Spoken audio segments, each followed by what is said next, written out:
nombre es Aura Guerrero, soy vicepresidenta de la red de exalumnos del ITAM en DC, Virginia y Maryland, y es para mí un gusto darles la bienvenida a esta conferencia virtual titulada Poder Electoral y Ciudadano México-Estados Unidos.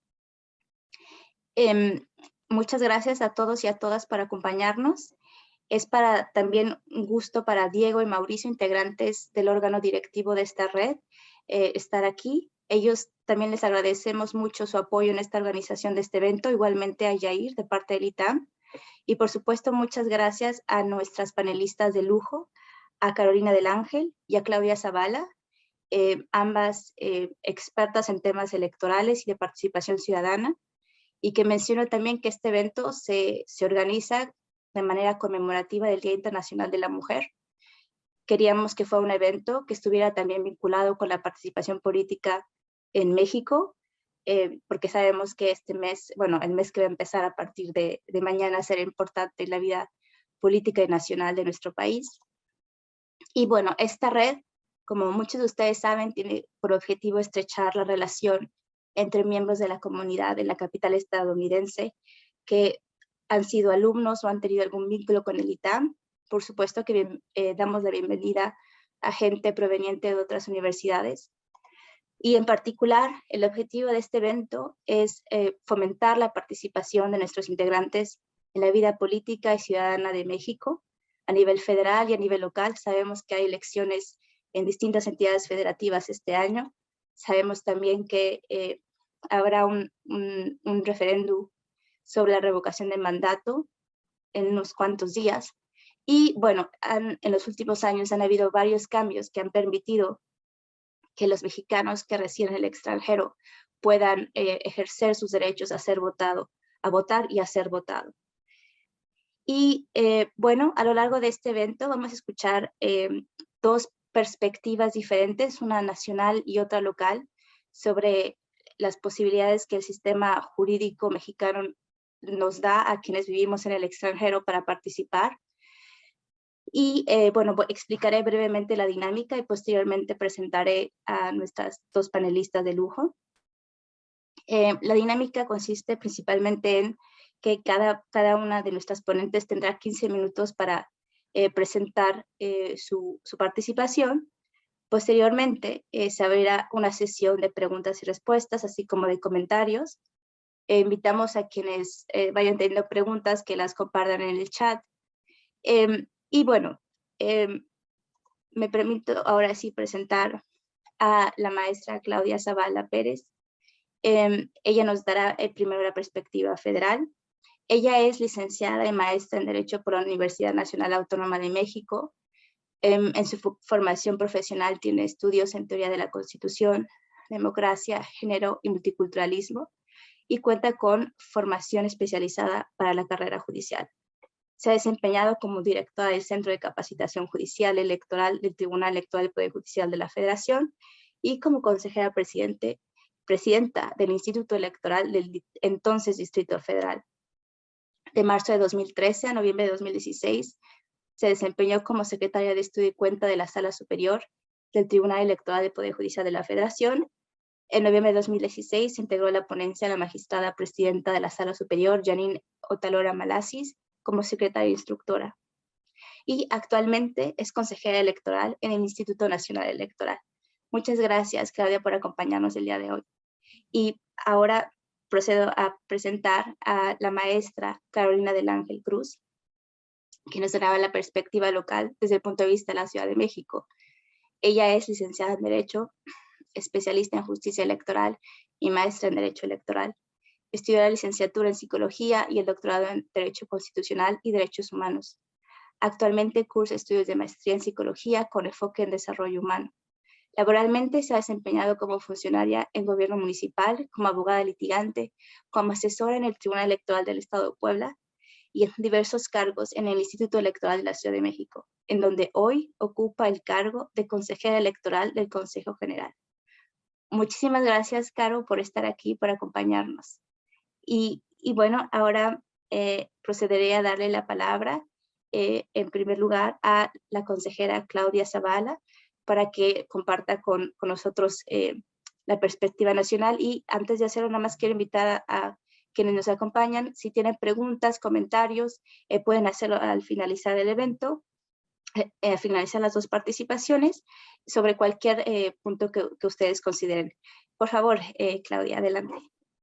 Muchísimas gracias, maestra Aura. Te saludo con mucho gusto a ti y a todas las personas que ahora nos siguen en este evento. Primero tengo que agradecer al ITAM y a la red de exalumnos del ITAM. Gracias por esta invitación y esta oportunidad de compartir con ustedes un tema tan relevante como es la participación de las y los mexicanos que residen en el extranjero. Gracias. Gracias, Mauricio, presidente de esta red de Exitam, también por abrirnos este espacio. Déjenme ordenar un poco mi participación para darles el punto de vista de la perspectiva nacional de lo que implica la participación de las y los mexicanos que residen en el extranjero. Si me lo permiten, un logro ha sido el que ejerzan su derecho a voto. Pero este ejercicio de derecho a voto, que se logró reconocer en 2005 a nivel nacional, me parece que ha tenido grandes avances y poco a poco se ha ido construyendo para derribar obstáculos también que impedían la participación más activa y ahora ya hay más posibilidades. Debemos seguir trabajando sin duda, pero hay más posibilidades de participación. ¿Cómo se logró? Primero, pues ahora, por ejemplo, desde el INE, y esto todas y todos ustedes que residen en el extranjero, deben saber que tenemos ya un proceso de credencialización desde el extranjero que es muy importante porque la credencial del lector es la llave que abre la puerta para participar en todas las formas, de manera activa en la política en México, pero también fuera de las fronteras. Así que este trabajo lo realizamos necesariamente de la mano con la Secretaría de Relaciones Exteriores, con los consulados, porque es ahí donde, si ustedes residen en el extranjero y quieren tramitar una credencial desde allá, lo que estamos haciendo es que a través de los consulados, las embajadas, se hace la solicitud de registro, se hace todo el trámite y podemos llegar a credencializarlos desde el extranjero. Así que es importante, este proceso es permanente y también va a tener un efecto temporal cuando son procesos electorales, ya sea federal, ya sean locales o para ejercicios de participación ciudadana. Pero si ustedes todavía no cuentan con una credencial, pueden hacer su cita en este teléfono de Mexitel, ¿no? En todos los consulados. Ahí pueden llegar también, si ya tienen una cita, y decir, oiga, por cierto, también necesito mi credencial, ¿no? Eso es un tema importante. Con gusto les voy a dejar los números telefónicos. Los tenemos en infografías en las páginas del INE, en las redes sociales, porque pues trabajamos muy de la mano con los embajadores y con los cónsules y las cónsules. El segundo tema es cómo participar activamente en los procesos electorales. Por ejemplo, hoy estamos con 5 procesos electorales, con 6 procesos electorales locales. En 4 de ellos se reconoce el derecho de las personas ciudadanas de esos estados para participar con voto para elegir gobernador o gobernadora. Esto es importante, decirles que hoy los tiempos ya se agotaron para poder participar, para votar. Cerramos las listas, la lista y la posibilidad de registrarse el pasado 10 de marzo. ¿Por qué? Porque nosotros, igual que lo hacemos a nivel nacional, tenemos que hacer una revisión de las personas que deciden registrarse para participar y construir la lista nominal de electores. Acuérdense que esa es la base fundamental de la certeza y la seguridad jurídica de que las personas que están ahí son mexicanas, que tienen sus derechos activos político-electorales y pueden participar. Para los procesos electorales, ¿cuáles son los estados? Aguascalientes, Durango, Oaxaca y Tamaulipas. En esos estados se va a poder elegir desde el extranjero a gubernaturas. Y es importante también señalar que si bien, si alguno de ustedes ya no se registró, ahorita ya se nos agotaron los tiempos, lo importante es que ahorita, si ustedes quieren ser, por ejemplo, observadores, observadoras electorales, todavía están a tiempo de inscribirse, porque vamos a cerrar el 7 de mayo. Para ser observador o observadora, necesitamos cumplir ciertos requisitos. Uno de ellos es, pues, ser mexicana, mexicano, contar con la credencial, evidentemente, llenar la solicitud de registro, y a partir de eso también se nos exige, pues, no haber sido candidato o candidata de algún partido político, no ser dirigente de un partido político, que son requisitos negativos que bastaría con que ustedes llenaran la solicitud, los formatos que tenemos en la página y tomar un curso de capacitación.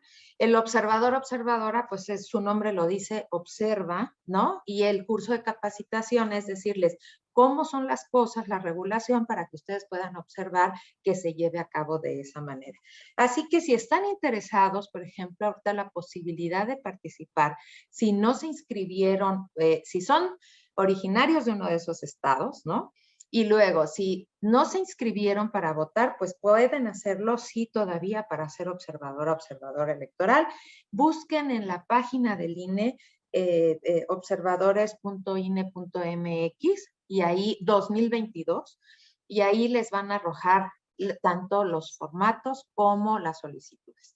Y la otra parte, y creo que ahora es una parte interesantísima, es que estamos nosotros estrenando el proceso de revocación de mandato, que es un ejercicio de democracia directa, un instrumento que nos permite participar a las y los ciudadanos para decidir si se revoca a el titular de la presidencia, en este caso al presidente de la República, Andrés Manuel López Obrador, porque ya está el proceso para esos efectos, si se le revoca el mandato por pérdida de confianza.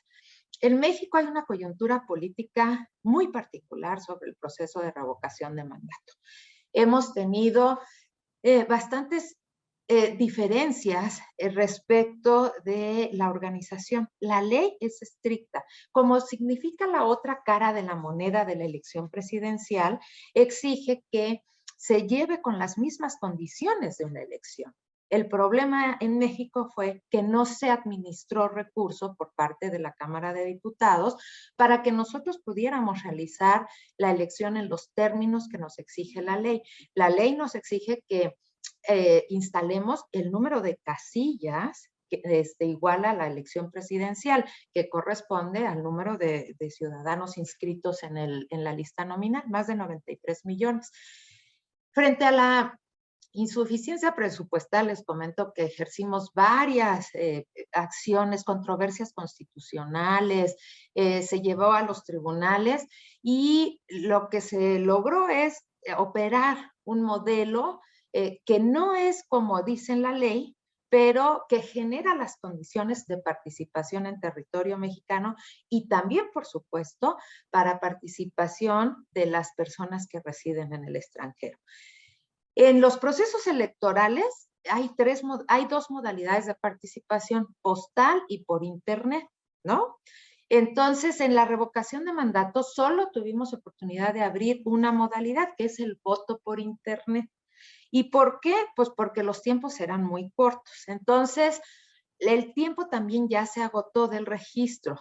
Cerramos el registro. Ahorita ya las personas el 26 de marzo ya recibieron todos los datos de sus contraseñas para poder ejercer el voto y estamos en un periodo en el que les damos oportunidad de conocer el sistema para que a partir del 1 de abril, o sea, mañana, a las 8 de la noche, ya iniciamos nosotros el proceso de votación.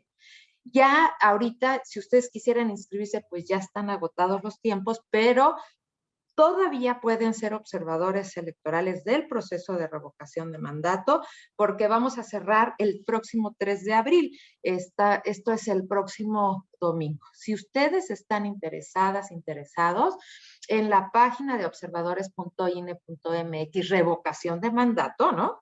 Ahí pueden todavía solicitar su inscripción. Y esto es muy importante que lo observemos, que lo revisemos, porque es el primer ejercicio que se ha dado en condiciones muy particulares. Hay reglas estrictas respecto de la no intervención de partidos políticos en el proceso de revocación de mandato, ni de servidores públicos, y hemos tenido un gran número de impugnaciones de procesos de sanción porque se incumplen estas reglas. Ha sido un debate intenso en México, pero cobra sentido que nosotros lo observemos como ciudadanas y ciudadanos. Es un derecho de la ciudadanía la revocación de mandato y creo que debe de haber una apropiación de él. Muchas de las preguntas en México que se nos han formulado es, oye, ¿vale la pena participar? Yo siempre mi respuesta es muy clara. El derecho está reconocido y la forma de apropiarnos y de ejercer nuestros derechos es una decisión propia. La responsabilidad del INE es generar las condiciones para que la persona que decida ejercer el derecho tenga todas las condiciones y las facilidades para poder participar. Y eso lo hicimos, ya tenemos ubicadas acá en México los lugares donde se van a instalar las casillas y por supuesto para residentes en el extranjero lo que hicimos es abrir esta modalidad de voto por internet. Esta modalidad, afortunadamente, déjenme decirles que es una modalidad que va creciendo en aceptación por las seguridades que brinda, pero también la facilidad, porque como abrimos más tiempo el proceso de votación, evidentemente no tienen que esperar a que les llegue el paquete postal, por ejemplo, o a regresar el paquete postal. Ustedes entran, ese día se les dan las indicaciones y pueden válidamente participar en el periodo. Hoy va a estar abierto desde el 1 de abril al 10 de abril a las 18 horas. Sería la última oportunidad de poder ingresar para poder participar con su voto y cerramos a las 18:30 el sistema y entonces empieza el cómputo. Y es muy interesante la rapidez con la que se llevan los resultados. Ahorramos, por ejemplo, tiempo, pero también evitamos errores porque el cómputo pues es a partir de las máquinas, el sistema y se hace de manera muy ágil. Conservamos todavía muchos protocolos por la seguridad jurídica que debe haber, que no haya, que el sistema esté en blanco, después que el sistema se cierre, o sea, todos esos pasos lo damos, pero ahorita, si ustedes se inscribieron, por favor, también hay una participación posterior. Si están inscritos, pueden entrar a votar y retroaliméntenos, porque se hace una encuesta para retroalimentarnos y ver qué podemos mejorar para un futuro. Así que hay muchas formas de participar en la política en México. Y para residentes en el extranjero, personas ciudadanas, nosotros estamos trabajando para quitar barreras que se han puesto y hoy vamos a empezar un diálogo también con el legislativo porque a partir de las sentencias ya no solo es el voto activo, sino que también hoy hay posibilidad a nivel federal de ser votado para una diputación. Hoy, por ejemplo, el Congreso tiene 11 personas que entraron en la categoría de diputaciones de residentes en el extranjero. Hay diputadas y diputados con los cuales tenemos que platicar para seguir avanzando en la agenda, ¿no? Y quitar las distorsiones legislativas que tenemos, porque si bien hay diputadas y diputados residentes en el extranjero ya incorporados a la Cámara de Diputados, el tema es que las personas que residen en el extranjero no pudieron votar por diputados, ¿no? Entonces es una cuestión constitucional, legal, que tenemos que cambiar porque una vez reconocido el derecho, pues ya no podemos echar marcha atrás. Hay que avanzarlo, hay que progresar en los derechos. Así que estos son de los temas que nos están ocupando y por supuesto estamos muy interesadas y interesados en el INE de trabajar de la mano con personas de las universidades, porque sabemos que muchos se van a hacer sus doctorados, sus maestrías y que a veces el tiempo que están residiendo allá se pasa porque entró el periodo de elección y no pueden ejercer su derecho. Así que hoy es posible Hoy es viable y creo que lo importante es generar el proceso de comunicación para que en los tiempos que tenemos marcados y previstos en todos los procesos, ustedes puedan incorporarse y ejercer activamente y materializar el ejercicio de sus derechos, de votar, de ser votado y de participar activamente en la cuestión pública del país de México. Quedo abierta, por supuesto, ya se me agotó el tiempo, a las preguntas que podamos, que puedan formular y este diálogo que nos nutre más a partir de ese intercambio. Muchas gracias, maestra. Muchas gracias, Claudia, por tu participación. Me parece sumamente interesante cómo mencionas que el participar o no en ejercicios como lo es la revocación de mandato es una decisión individual, de la cual me parece que es importante, como tú utilizaste estas palabras, apropiarse, ¿no? Apropiarse de esta oportunidad que representa este y otros ejercicios de participación ciudadana. Y también es interesante cómo mencionas que poco a poco se ha ido avanzando en la posibilidad no solo de votar, sino de ser votado desde el extranjero. Tenemos los diputados federales, tenemos diputados migrantes en algunas entidades federativas y también, por ejemplo, me surge la pregunta que tal vez posteriormente pudieras mencionar, por ejemplo, ¿qué pasaría con las senadurías? ¿No? ¿Sería posible, por ejemplo, crear un distrito fuera de México considerando a las personas que residen en el extranjero como posibles votantes para, en su caso, tener un senador que represente a las comunidades migrantes, ¿no? Ese sería un punto. Y otro punto que también me parece interesante es pues esta cuestión de que existen diputados migrantes a nivel federal que justamente no fueron votados, ¿no? Y que también está la cuestión de, según entiendo, hubo una especie de crítica de algunos sectores de qué tanta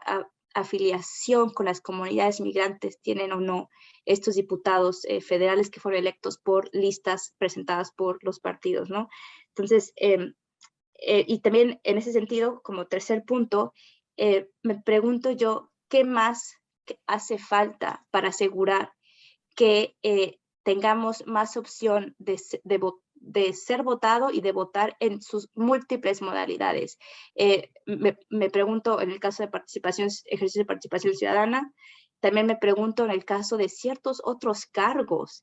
Por ejemplo, ¿qué pasa si un migrante que está en Estados Unidos haciendo una maestría, un doctorado, simplemente trabajando en los campos, quiere regresar y quiere ejercer un cargo donde luego la ley exige haber tenido un domicilio por cierto tiempo en México, ¿no? Entonces, ¿qué tanto esto no limita nuestros ejercicios de participación política al estar aquí en el extranjero? Bueno, esos son algunos puntos que valdría la pena si nos pudieras comentar posteriormente, Claudia, sobre la participación de mexicanos en el extranjero. Y ahora, Carolina, te paso a ti la voz, por favor.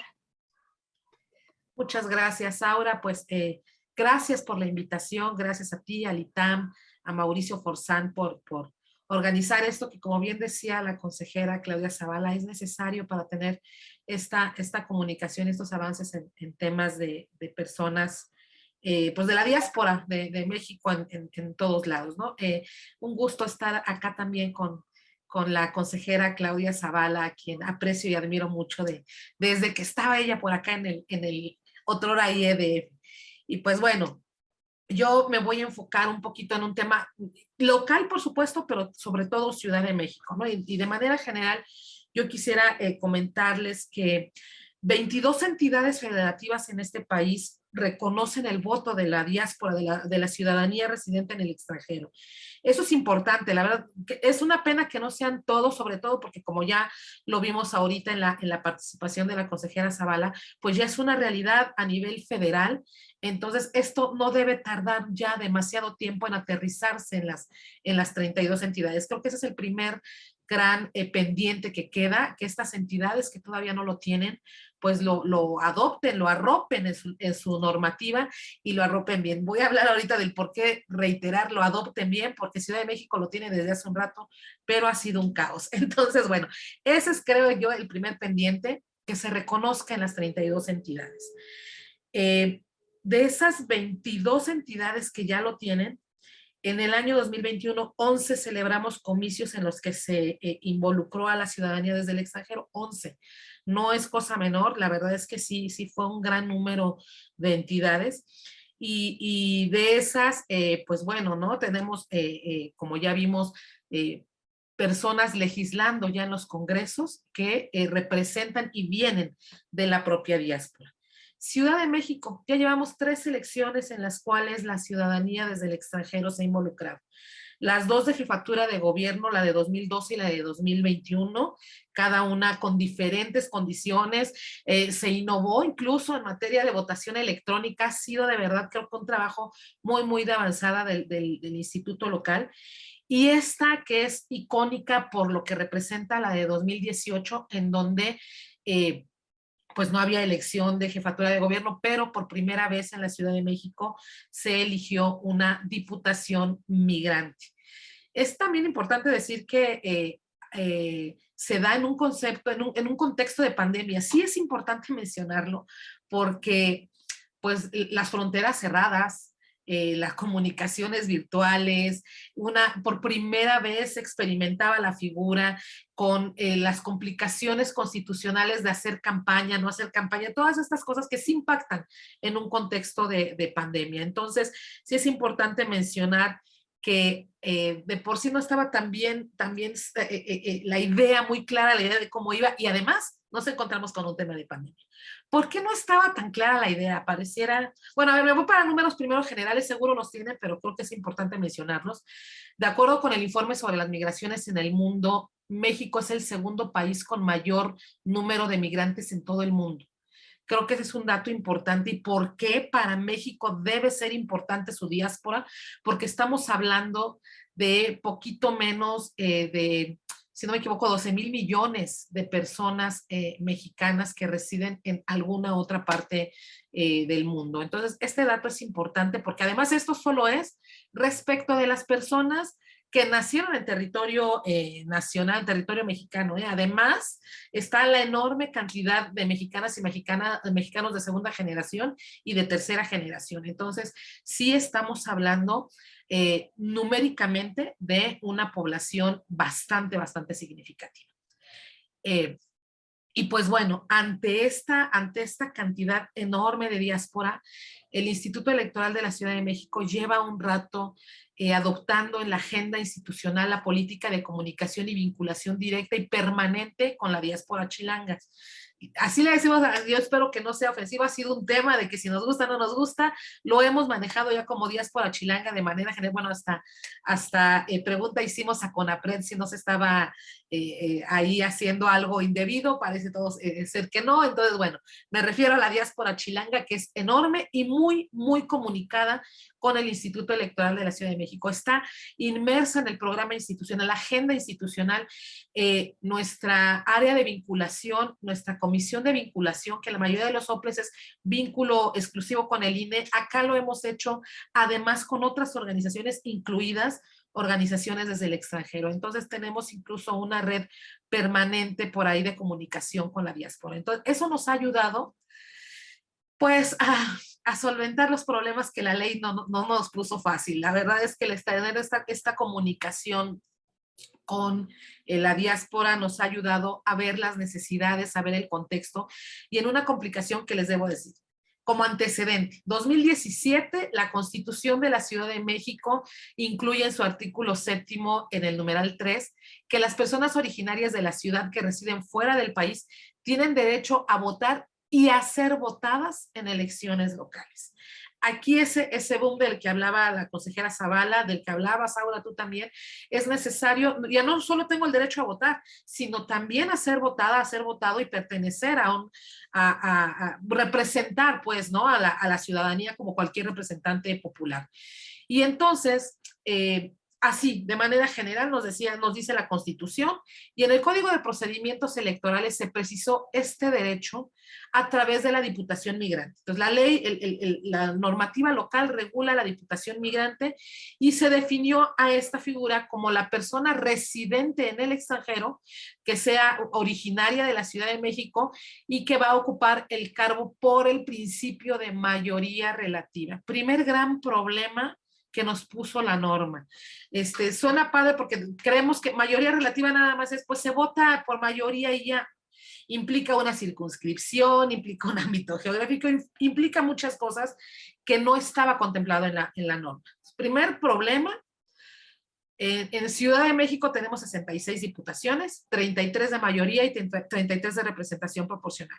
Estas 33 de mayoría, cada una de ellas corresponde a un distrito electoral físico, un nominal en el territorio de la Ciudad de México. Y los otros 33 eran de representación proporcional. El Instituto Electoral de la Ciudad de México no puede legislar y decir, ah, bueno, pues quito el de RP y lo voy a volver mayoría. No podemos hacer eso.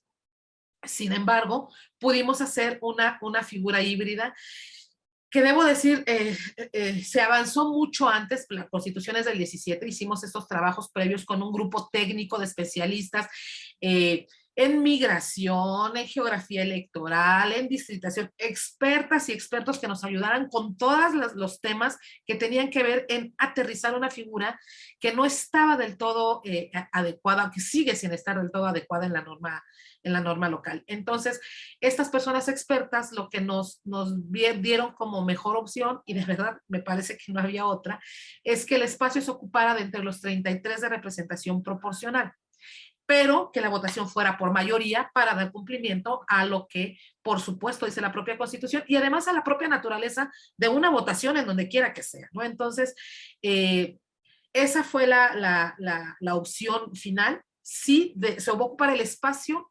numérico dentro de los 33 de RP, pero la votación va a ser por mayoría. Entonces, digamos que fue un tema medio híbrido, lo que nos llevó a otro tipo de problemas como reajustes en las listas RP, como el tema de la paridad, ¿no? Porque tengo una lista RP y entonces, ¿en qué número o qué número es el que estoy quitándole a la lista de RP para poner la Diputación Migrante? El primero, el que quieran de medio, el final, fue todo un tema de verdad que llevó a tribunales y ahí se resolvió y ahí se arregló. Pero lo que quedó claro, se arregló para esa elección, ¿eh? Lo que queda claro es que ahora la tarea, sobre todo del diputado migrante, que ya tenemos un diputado migrante, será adecuar esto a la norma. Primero en la Constitución, lo que haga falta arreglar por aquello de los 33, yo no sé, opciones pueden ser varias, poner una diputación más, quitar una DRP, no sé, creo que opciones hay varias a partir de como ya será tema del legislativo. Y después de eso, pues adecuarlo a la norma local para que nos digan al instituto ahora sí cómo, en qué lugar, o si lo quito de RP, pues lo quito, ¿no? Y es una elección aparte, o lo sigo dejando ahí, pero que me digan si es el número 1 de la lista o el 33, no sé, esas cosas que ya le tocan a las legisladoras, a los legisladores, y que yo por lo que entiendo, porque además el diputado migrante, como sé que ha tenido comunicación con ustedes, también ha buscado al Instituto Electoral de la Ciudad de México, nos ha hecho preguntas, comentarios, todavía en lo individual entiendo que anda buscando hacer, pues revisar sus propuestas que ya no tardará en presentar y cosa que me parece que es bastante interesante.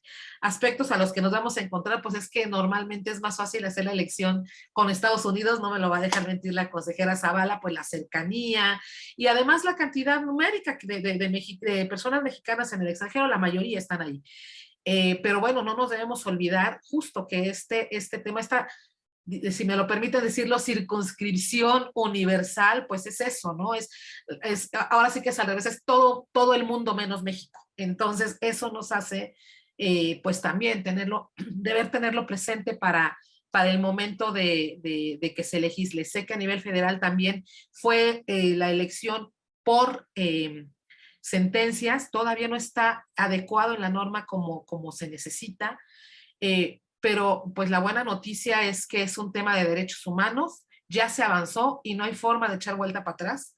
Lo que sigue es regular, no hay más. Regular y participar, que ese también es el tema importante que lo hacen y lo hacen muy bien. Fíjense que al menos por lo que hace Ciudad de México, que son los datos que traigo, de la lista nominal de las personas desde el extranjero que se registraron, andamos en el porcentaje del 70% de participación. Entonces, eso habla muy bien del interés, de las ganas y de la participación de la diáspora y de la incidencia que tienen a final de cuentas en la las elecciones en la entidad, ¿no? Entonces, pues bueno, vemos lo positivo, vemos lo que se ha generado y sobre todo, reitero, es un tema de derechos humanos, no hay forma de irnos para atrás y segura estoy que no tardan en salir todas estas, pues viene reforma electoral, espero que no se les esté olvidando por ahí de manera general esta parte que es necesario meter. Hay muchas cosas, muchas que tienen que involucrarse en esta reforma electoral y creo que una de ellas pues es esta, ¿no? Hay que regular muchas cosas porque por cuestiones normativas, a ver, el sistema electoral mexicano es complejo a tope, yo creo que como pocos. Es muy admirado a nivel mundial porque es muy complejo y porque es muy cuidado y porque tiene muchos candados, tiene muchas llaves y que permiten la certeza de quienes participan de este proceso. Dentro de esta complejidad está este impedimento para hacer campaña desde el extranjero. No podemos, porque por mil cosas, desde fiscalización, desde, no sé, una cuestión de equidad en la contienda. Hay muchas cosas que es imposible regular a nivel mundial y que nos tendrá que decir la norma cómo hacer. Hoy, mientras en este proceso que acaba de pasar, pues las personas candidatas y los partidos políticos estaban impedidas para hacer campaña en el extranjero. Cualquier campaña se tenía que hacer desde el país, en redes sociales, o sea, no puede haber pautados por allá, ¿no? O sea, imagínense cómo se hace un control fiscal así nada más y sobre las rodillas de una campaña en el extranjero sin esas normas claras que estén especificadas por todos lados, que se necesitan.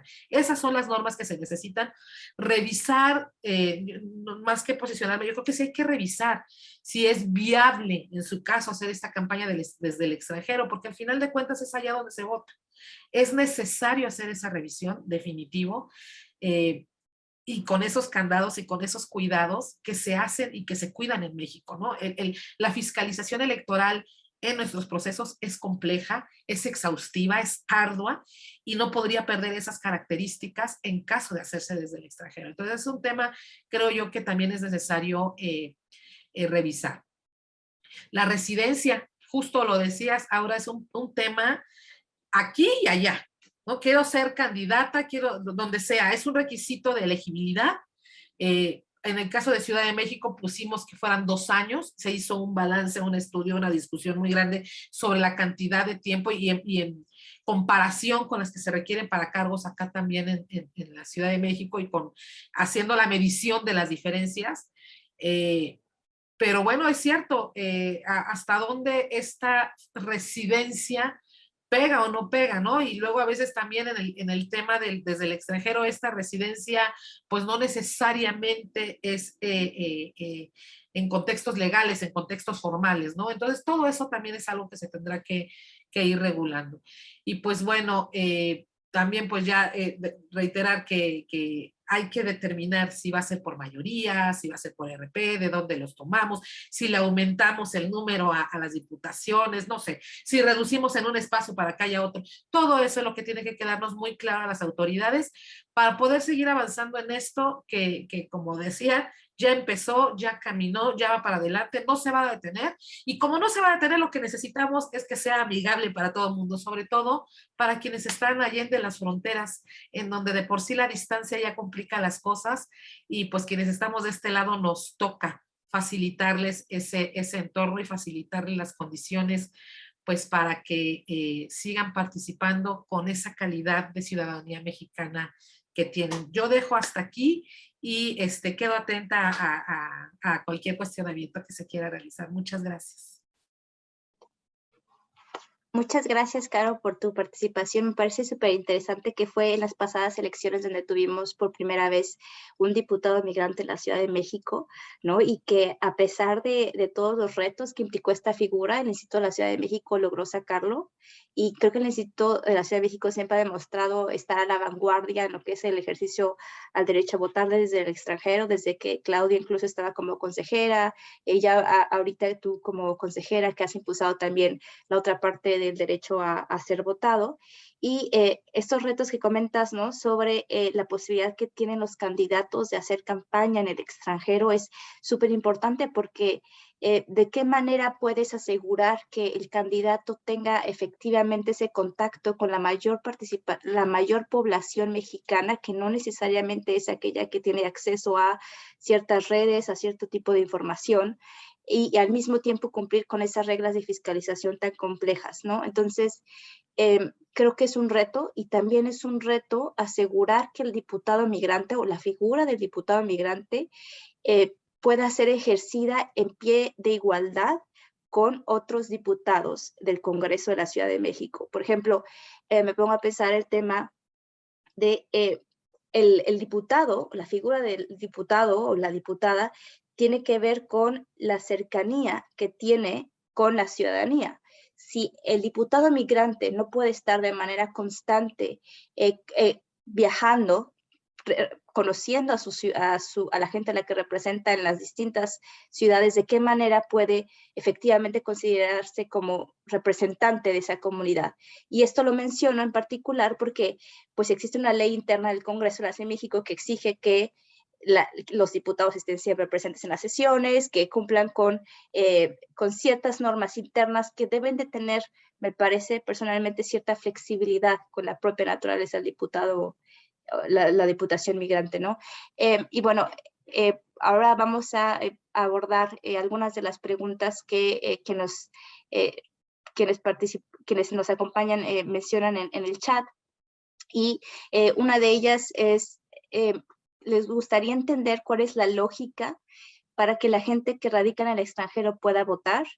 Esta persona comenta que tiene amigos que viven en Suiza y que, leo textualmente, que obviamente el daño o beneficio que hagan los gobernantes acá no les importa ni les afecta.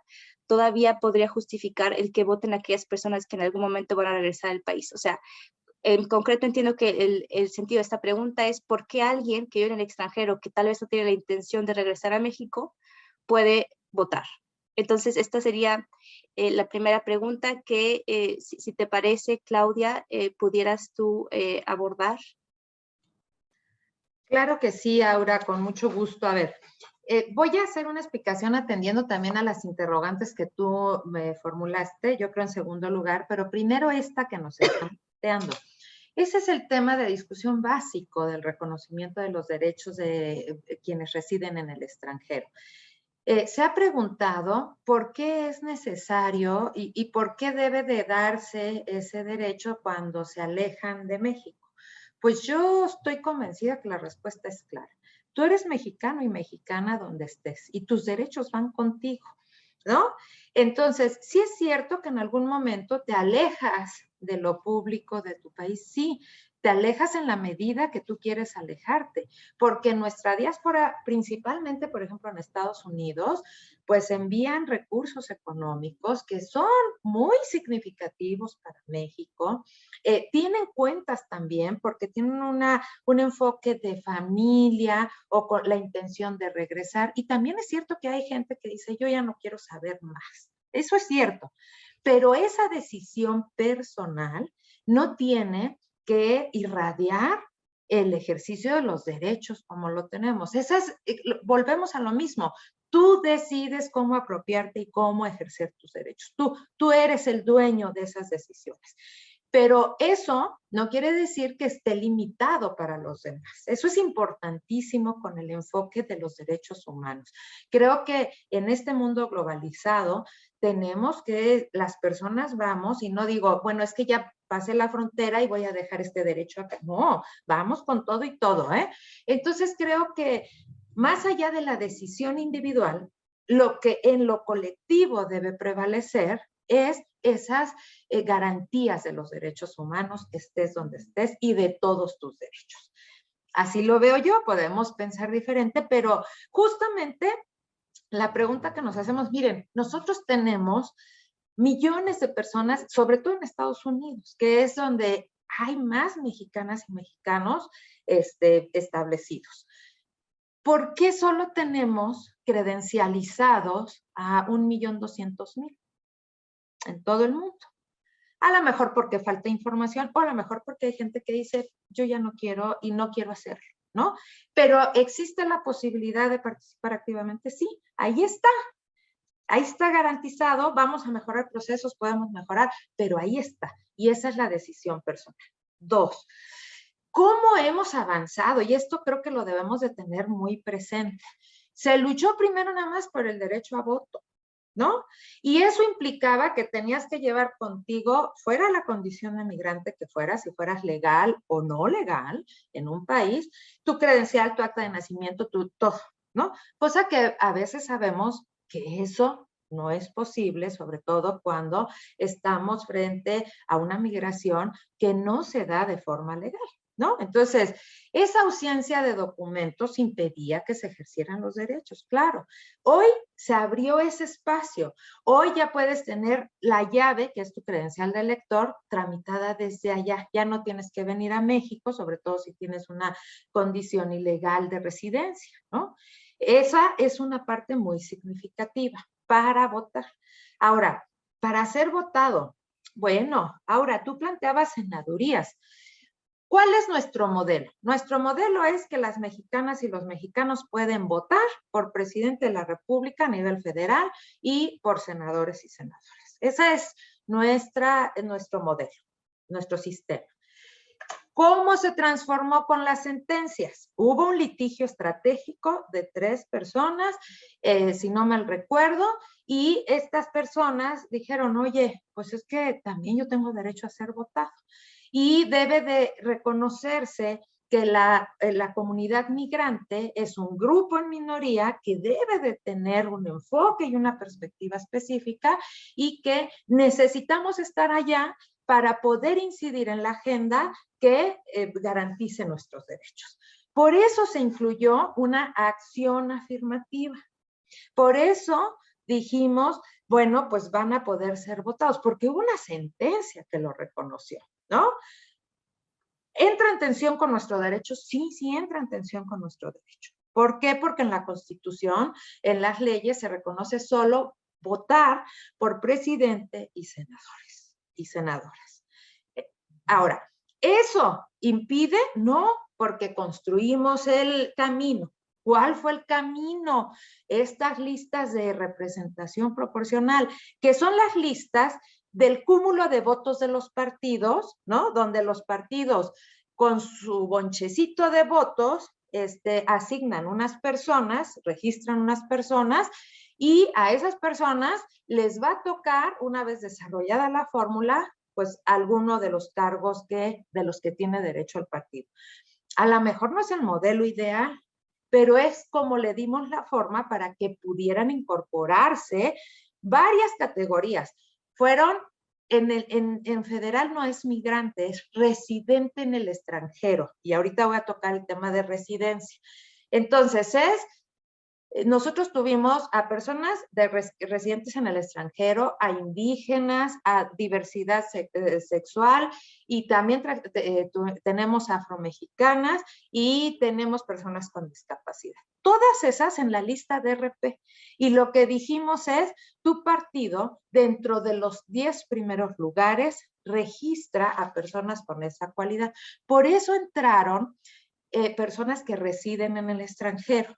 Fíjense que habíamos pensado en el INE, en una categoría es que no solo residiera fuera de las fronteras, sino que podía ser viable, que hubiera regresado, que estuviera aquí, pero que tuviera un vínculo con la sociedad civil, con la sociedad organizada, con universidades, para que pudieran ejercer ese cargo.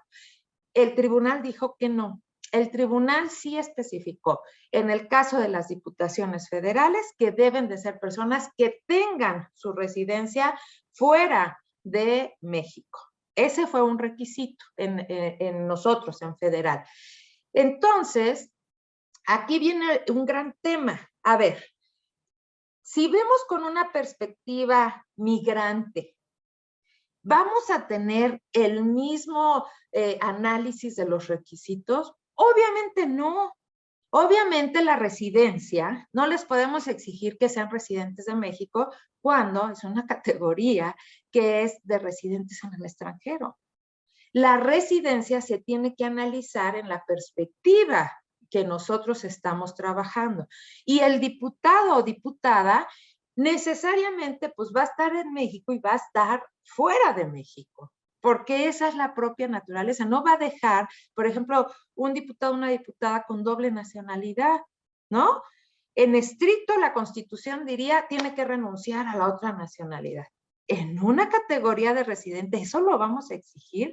Pues es que esas son de las tensiones que hoy tenemos en nuestro derecho, pero que afortunadamente muchas y muchos de aquí pueden ser, son abogados quizá, ¿no? Yo sé que hay de muchas carreras, pero si somos abogados sabemos que tenemos instrumentos que el derecho nos da, que los tratados internacionales también nos arropan para generar la específica lectura de cómo van a operar esos requisitos cuando estamos hablando de personas migrantes o de personas que residen en el extranjero. Así que esos son de los temas que nosotros enfrentamos. Desde mi punto de vista, pues si ya se abrió el derecho de ser votado para diputaciones, tiene que abrirse para senadurías. ¿Cómo? Ese es el tema que planteaba Caro.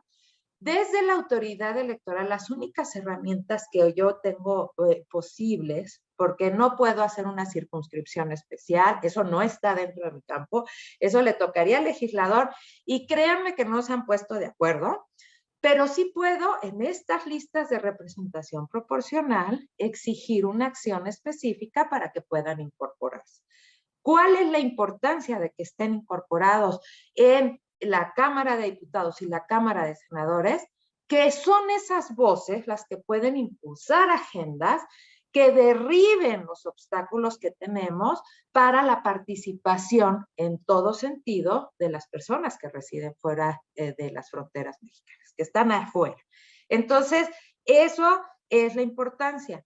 Ahora, ¿cómo? ¿Qué falta? Bueno, los estados están muy activos. Ya decía la consejera Caro, 22 estados por lo menos ya reconocieron el derecho de voto, ¿no? Para gubernaturas. Pero otros estados están bajando ya a legislaturas y ayuntamientos, ¿no? En las presidencias municipales sobre todo. Ese va a ser un gran tema, ¿eh? Un gran tema porque en nuestra Constitución el concepto de municipio, de las autoridades de los municipios, tiene un concepto de mucha cercanía con el territorio, ¿no? O sea, es algo que nos exige así, pero que los legisladores hoy están tratando de avanzar. Y también algunos tienen la idea de que sea el voto pasivo para esos cargos. Es un gran tema. Y el otro que tenemos tensión, por supuesto, en México, nuestro sistema, el principio de equidad en la contienda electoral, que las condiciones de participación sean equilibradas, es un principio fuerte, muy fuerte, así como el de certeza y seguridad jurídica. Tan fuerte es que tenemos reglas muy específicas en fiscalización, prohibiciones muy específicas para los gastos de campaña. Eso va a generar una tensión, sobre todo para ser votado, ¿no? El derecho de ser votado, porque ¿cómo lo voy a hacer para poderme promocionar que mis connacionales que me van a votar, que me puedan votar, conozcan quién soy, qué quiero y qué propongo? Nosotros ahora hemos entrado en una dinámica, construimos un sistema que se llama Candidatas, Candidatos, Conóceles, y este sistema es importante porque estamos pidiendo que se pongan ahí datos de la biografía, quién es la persona, dónde nació, que estos datos importantes, pero también del proyecto político que está presentando. Y ese sistema ahorita lo ampliamos ya a los estados como una parte obligatoria. ¿Por qué? Porque la experiencia pasada nos demostró que sí se consulta, que la gente sí quiere saber quién es la persona que está postulada y qué está postulando. Hicimos un análisis y hubo un pico muy grande de consulta el día de la jornada electoral. Y lo queremos poner a servicio también de las personas que residen en el extranjero, porque si en México luego no tenemos clara esa información, ¿quién tiene la distancia ¿no? de nuestras fronteras, pues también debe de tener esa facilidad para poder acceder a esa información. Esto es completo, el ejercicio de los derechos es completo. Es que sea transparente, es que también las personas que ocupan los cargos rindan cuentas de qué están haciendo. Por ejemplo, todos los diputados que tienen residentes en el extranjero y diputadas deben de tener un proceso de información. ¿Qué estamos haciendo con la agenda? Con los derechos que a nosotros nos interesan, con lo que yo estoy representando. ¿Por qué? Porque esa es una integración que se hizo pues con esa finalidad, con el grupo del colectivo al que están representando.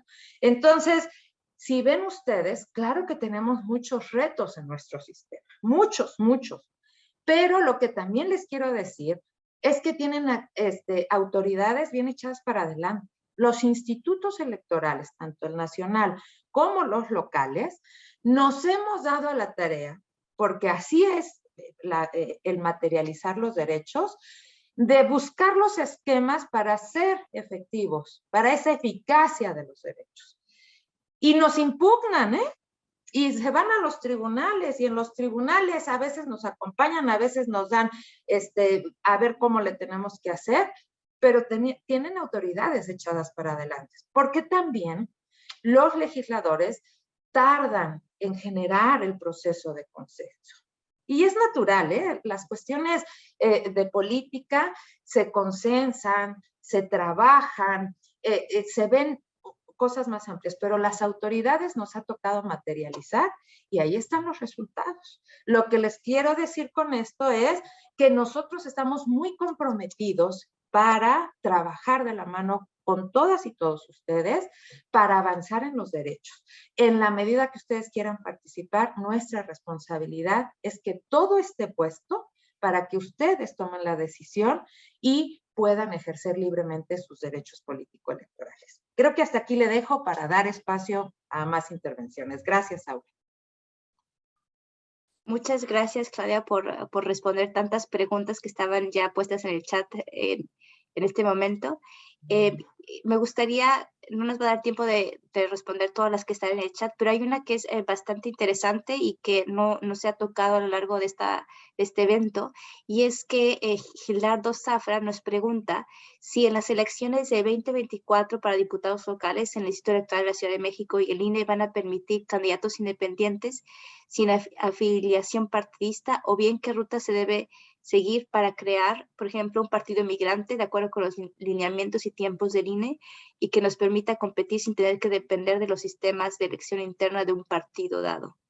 Esta es una pregunta bastante interesante que, si te parece, Caro, si puedes tú comenzar para responder esta pregunta. Sí, gracias, Aura. Pues sí, fue uno de los temas justo con los que nos topamos en el Instituto Electoral de la Ciudad de México y de los que más desglosó este grupo de personas expertas del que les hablaba, ¿no? Se analizó bien esta posibilidad de una candidatura a la Diputación Migrante sin partido, a la que por supuesto tiene derecho la ciudadanía, porque ya es un tema constitucional, ¿no? Ya no solo antes estaba el monopolio de los partidos políticos para la postulación de candidaturas, ya no. La Constitución dice que ya no, pero sí fue un problema adecuarlo a esta elección migrante, porque otra vez necesita decirse el cómo en la norma. No podemos legislar desde los soples, ya lo decía, bueno, desde los institutos electorales de cualquiera, no podemos legislar, no hay forma de que interpretamos las normas, eso sí nos toca, pero no podemos tapar esos huecos que existen. Y uno de ellos era ¿no? Sí se dejó muy claro que la ciudadanía tenía derecho a tomar estas candidaturas sin partido, pero no tenemos los elementos jurídicos y técnicos como autoridades electorales para implementarlos. Entonces, al menos la respuesta, lo voy a decir por el lado del ISM, supongo que debe ser similar por el INE, pero ya es lo que lo comentará la consejera Zavala. No es que podamos permitir o no, lo que necesitamos es que la norma nos permita avanzar en ese contexto que nos determine. A ver, una característica clara de las candidaturas independientes es que necesitan el apoyo ciudadano. Y entonces, ¿cómo lo hacemos? ¿Cómo regulamos esa parte del apoyo ciudadano? ¿En dónde? ¿Con base en qué numéricamente? ¿No? Entonces, ahí es donde empezamos a ver cosas como inequidad en la contienda. A lo mejor alguien que está, como ustedes, en Washington, D.C., pues se encuentra cómo, ¿no? Pero a lo mejor alguien que está, no sé, se me ocurre, en Dubái, pues a lo mejor no tiene esa cercanía con otras personas para obtener este apoyo ciudadano. Entonces, justo necesitamos encontrar, necesitan los congresos, las legislaciones, encontrar ese punto medio en donde este derecho se pueda ejercer en igualdad de condiciones para todo el mundo y sin romper pues todos estos principios básicos de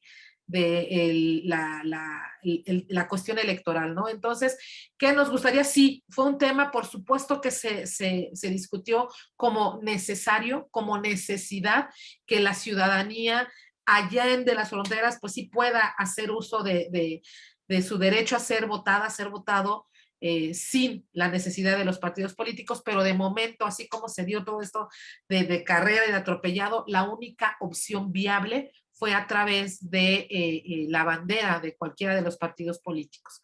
Entonces, sí, ese es otro pendiente, creo que es el que tiene que es de los que más tienen que transitar, esta opción de candidaturas independientes desde las fronteras. Yo me quedo ahí por si la consejera Zavala quiere ahondar en el tema. Muchas gracias.